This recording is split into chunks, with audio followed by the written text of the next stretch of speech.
Shalom Nabi. Ya, shalom Pak Malaikat.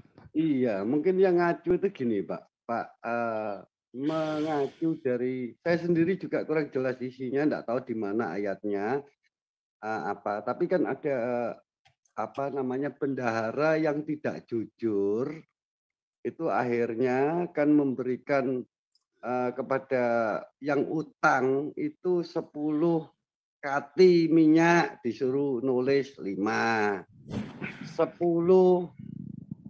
pikul gandum disuruh nulis 7. Itu ayatnya apa saya lupa, Pak. Jadi di situ di Alkitab itu kan disebutkan juga bahwa itu adalah istilahnya kalau saya ngomong ya perbuatan jahat ya. Jadi 10 kok disuruh nulis 8 kati minyak, 10 ikat gandum suruh nulis minyak 5, gandum enggak salah 8. Nah, tetapi itu disebutkan bahwa itu adalah perbuatan yang cerdik. Nah, itu yang bagaimana Nabi? Jadi seorang tuannya mempunyai bendahara yang tidak jujur, sering memperkaya diri sendiri. Terus akhirnya mau dipecat, sebelum dipecat dia buru-buru mendatangi yang hutang kepada tuannya. Kalau pengertian saya tuannya itu ya Tuhan. Utang 10 pikul minyak, 10 suruh nulis 5. Terus 10 ikat itu suruh nulis 8. Itu mohon penjelasan Nabi. Bingung saya ini. Oh, itu ceritanya ininya Pak.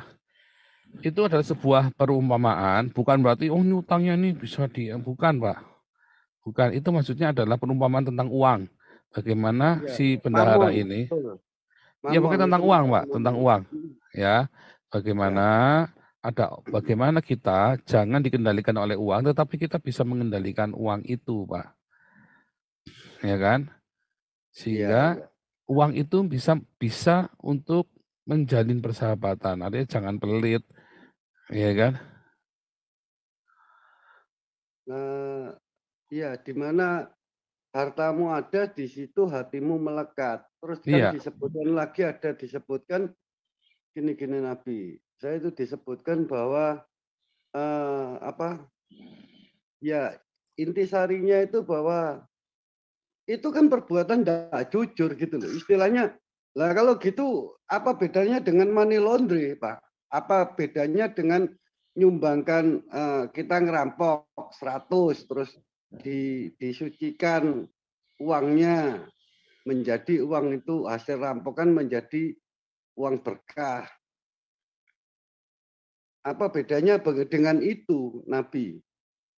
Gitu. beda dong Pak. Beda, karena itu kan ceritanya cerita perumpamaan. Bukan berarti Bapak nanti money laundry, itu berarti Bapak bisa begitu. Enggak, itu kan ada perumpamaan. Ya kan? Ingat, itu bukan kejadian sesungguhnya ya, itu perumpamaan. Iya, Itu betul. perumpamaan tentang bagaimana kita menggunakan mamon ya dalam yang tidak jujur untuk menjalin persahabatan. Ya, dan dipuji sama Tuhan, bilang apa? Orang dunia itu lebih cerdik dalam menggunakan uang. Iya, betul. Nah, artinya begini, Pak. Orang Kristen dia tidak pandai mengelola uang. Banyak orang Kristen tidak bisa mengelola uangnya dengan baik. Mengapa? Karena orang Kristen kalau udah lagi dagang, lagi kerja, dia akan terikat dengan uangnya itu. Hmm. Tetapi banyak orang dunia, ya orang yang tidak Kristen, malah ketika dia dagang, dia berani habis-habisan, ya dan dia tidak terikat dengan uang itu, Ya, ya, ya. ya kan? Ya, ya, ya, saya ngerti. Banyak orang Kristen yang justru malah mata duitan, Mbak, sak pendeta sisan. Ya, Banyak ya, orang yang bukan Kristen yang justru sama uang itu tamsunya, Pak. ya, ya, betul. Karena dia tahu cara nyarinya dengan mudah, Pak. Ya, Dia ya, ya. tahu cara cari uang bagaimana. Orang Kristen, dia karena dia ditipu sama pendetanya, imani saja, cari duitnya begitu, ada tabrak sana, tabrak sini, dan dia tidak tahu, tidak berhikmat dalam mengelola keuangannya. Nah, itu namanya menggunakan mamon yang tidak jujur. Bagaimana kita jangan menjadi hamba mamon, tetapi kita yang kuasai mamonnya.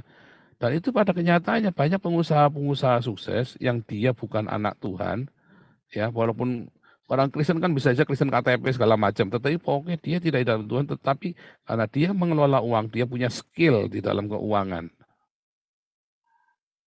Dia punya skill Pak dalam keuangan Pak.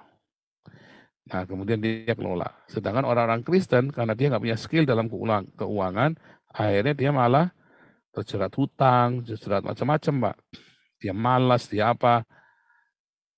Dan itu banyak terjadi Kristen. Coba contohnya, coba Pak kalau cari karyawan yang rajin ke gereja, mumet tuh Pak. Iya, iya. Mau KKR izin, mau apa jadi WL Pak saya Pak, izin lagi. Mau retreat Pak, izin lagi. Serem loh Pak. Punya karyawan libur terus kayak orang sehari sholat 5 kali, sebelum mau kerja lagi kerja meeting, Mas saya sholat dulu ya. Lagi meeting serius, selesai sholat dulu ya. Kan ngeri kan. Orang Iya, beragama itu mumet Pak kalau suruh kerja Pak. iya, iya. Nah, itu sama seperti itu. Tapi coba cari orang-orang yang ateis. Begitu kerja di marketing, apa kerja apa. Iya, berangkat. Hmm, Dan biasanya malah lebih sukses. Lu katanya iya, orang iya. Kristen diberkati Tuhan. Iya, dia nggak bakal diberkati. Dia tidak tulus. Dia itu Kristennya apa bertuhan ilusi. Iya, iya, iya. Iya, iya, Nabi. Nangkep nggak? Itu yang Nangkep dimaksud seperti itu Pak Mamon. Jadinya perumpamaan. Ya, betul, itu Nabi. adalah perumpamaan. Kata kunci itu adalah perumpamaan. Bukan kejadiannya seperti itu persis. Bukan. Iya, iya, iya. Bagaimana orang ini bisa mengelola uangnya.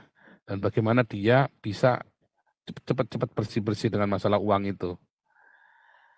Iya, Itu nanti suatu ketika kita khotbah khusus itu ya, itu memang khotbah yang menarik Pak tentang uang ini. Itu ada lebih dalam dari itu ya Pak, nggak cuma itu Pak. Nanti beberapa contoh-contohnya itu ada yang lebih menarik lagi. Nanti kapan-kapan kita cerita itu deh, ya. ya, Nabi. Saya bangga menjadi pengikut Kristen karena simbolnya itu yang tanda plus tambah ditambahkan untuk segala sesuatunya daripada saya ikut Bisa, yang tanda tanya, Pak. iya, yang tanda tanya.